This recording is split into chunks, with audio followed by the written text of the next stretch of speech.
Take three.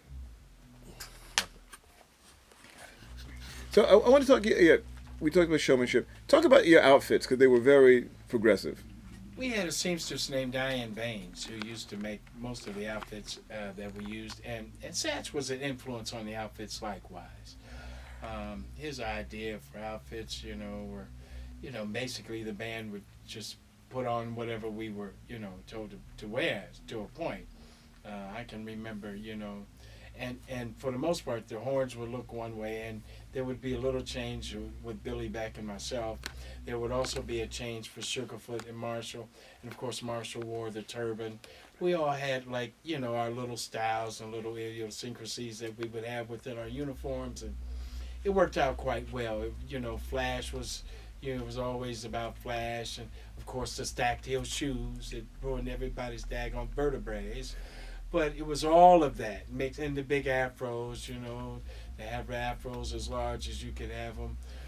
When I went to college, there was a guy that came in to visit me in college, and he had a big afro, and he took over the whole yard just because of his hair. And I said, well, I'm gonna have to start growing one of those. You're getting a little bit of reputation around here. So it was the influence of all of that in the look of the Ohio Players. Now we got to talk about the album covers. I guess starting with Skin Tight, I guess, and on the way through. Where did that come from? How did that whole tradition start? We generally wrote about things that were happening on the road. And at that period of time, people were streaking. In fact, on the Skin Tight album, we have a song called Streaking Cheek to Cheek. And that's because people in these college campuses where we were playing a lot of the time were running across these college campuses butt naked. And a streaking thing was out.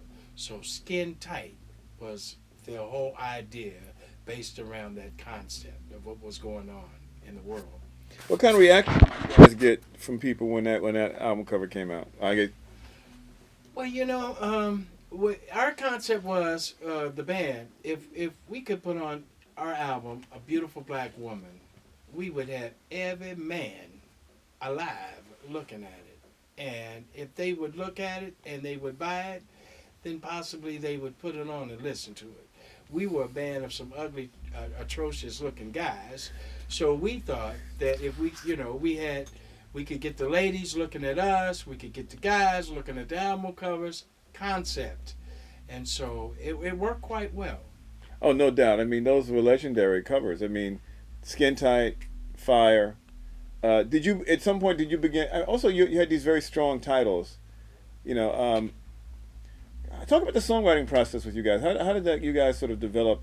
Because the songs were very conceptual, a lot of them. Roller Coaster, I tell you, we pride ourselves in the fact that we could write songs about basically any topic we decided to. When you think about a song, contradiction is a word, and to write a song about contradiction as we did, and conceptually write a song about it, we did. We wrote songs called Little Lady Maria. We've been known as a funk band, but we were a band that had our knives sharp and our blades sharpened to a point where we could play anything. We felt that we could play any type of music. And so we did. We tried to exemplify that by writing songs of Little Lady Maria and Good Luck Charm, and we did the album and the movie score to Mr. Mean. And so a lot of our music was different, and the concept behind it was totally music. It was from a background of just thinking of a concept and coming out with tracks. Some of the tracks we would do first, like I can remember the Fire track. When we wrote Fire, we didn't know that we were writing a song called Fire, but we were in Los Angeles, California, and we were staying next to Stevie Wonder. And Stevie Wonder was working on his album at the time we was at his hotel. And we played the song, the rhythm track to Stevie. And we said, Stevie, what do you think about this? Stevie said, you can name this song anything. This is a hit. This is a smash hit. So we named it Fire. Because he said it was a smash and you can name it. So we named it Fire. And so conceptually, we would generally go at a topic and then write all the songs based around a certain topic. In a way, those are early videos. I mean, people, because there were no music videos, in the sense that the songs and the covers, they were visual. They were very visual music. to not have the video concept, I think was a plus because it allows you to be able to imagine whatever you want. Sometimes when you see a video concept to a certain song, it locks you down and it keeps you contained within that premise. And when you hear the song again, you think of the video concept, just that. But by not having a video concept, with a song called Funky Worm, what are they saying? With a song called Fop, what are we saying? What What is is okay? Stop right there. What the hell is FOP? Come on. After all these years, you can give up the secret. I'll give you the secret. It says Fop last night and the night before. I had to Fop upside down. Fop. If you change the four-letter word, make up your own idea to what Fop is. How did that? Was that a slang phrase that you guys It's a used? slang term we made up. Okay, fopping. Fopping. Can't. Anyway, I can go all into fop. That's right. And so, and everybody's fopping.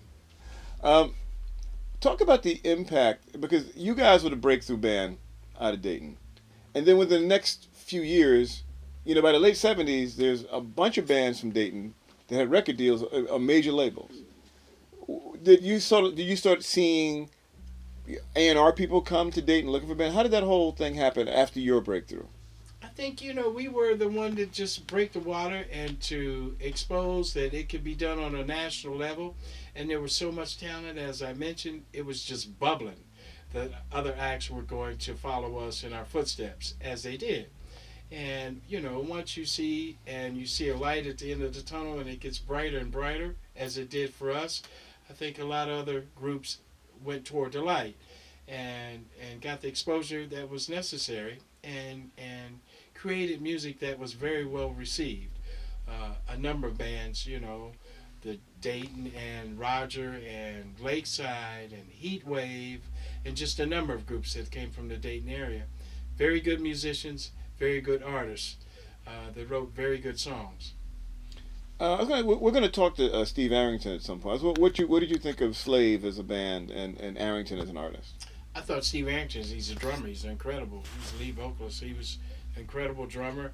The group Slave, we were kind of aware of and familiar with because Stevie Washington was like a godson to Pee Wee, who played trumpet in our band. So we were well aware of Slave. They're a great group.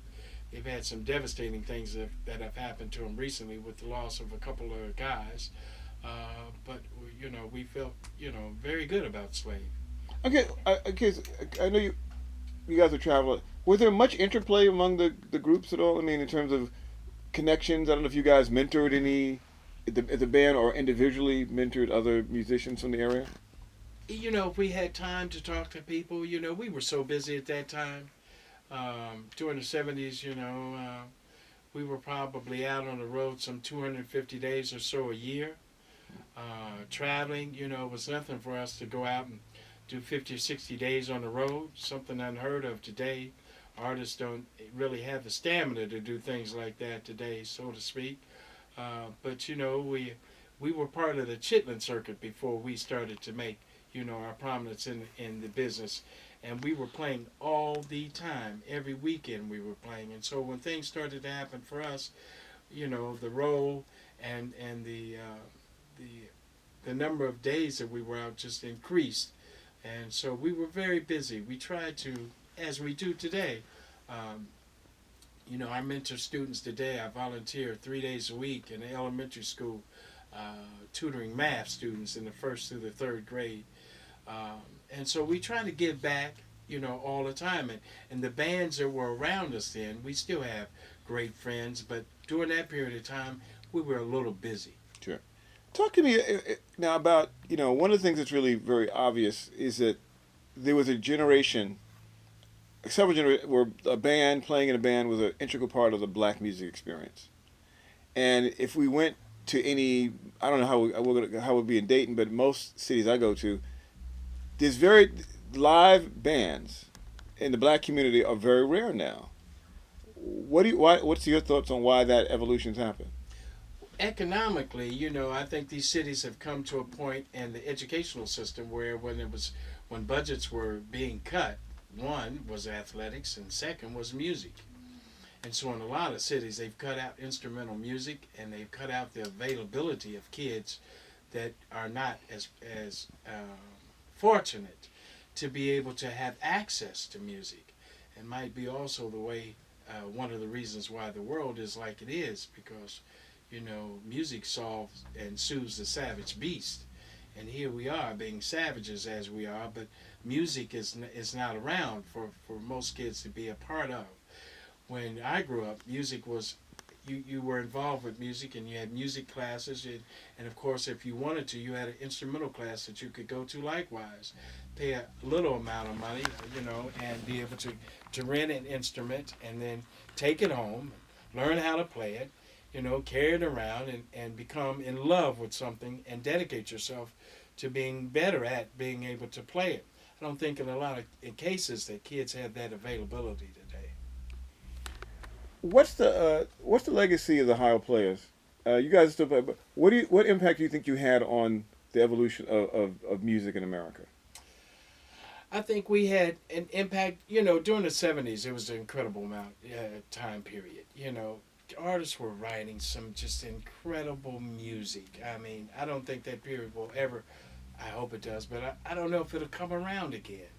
I mean, you just had, when you start off with the Queen of Soul, Aretha Franklin, come on, and you got Stevie Wonder, and you got this person and that person, it just goes on and on. I don't want to leave anybody out, but it was just an incredible period of time. Everybody helped sharpen the other. Iron sharpens iron. And so, therefore, it was a lot of iron sharpening iron. And so, I think that period had a lot to do with how we developed as artists during that period. I'm gonna pull some albums out and get some reactions from you, and see what it makes you say. So this is one. You can hold it to the camera for me. Okay.